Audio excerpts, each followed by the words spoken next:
Welcome to the Learning Pines YouTube. We hope this video helps. You start by ensuring Git, VSCode, and a Bitbucket account are ready. This saves friction later. Generate an SSH key or create an app password.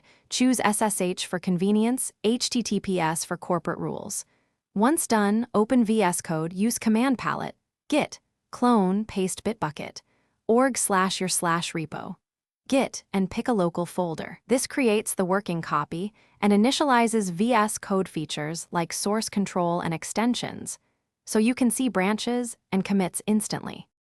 You should branch for each feature or fix. That keeps history clean and simplifies pull requests. Use git checkout bfeature/name, then edit files in VS Code. Make focused commits with meaningful messages. Why the change, not just what.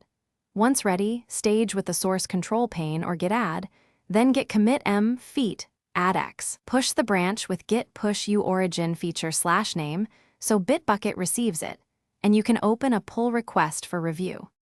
You finish by opening a pull request on Bitbucket, adding reviewers and a clear description so reviewers run tests quickly.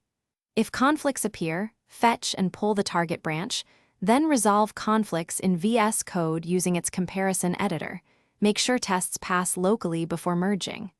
Merge via Bitbucket when approved, then git pull on your machine to sync.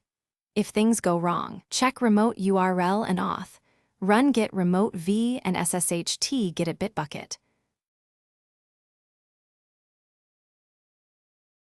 Thanks for watching. Consider subscribing if we helped you.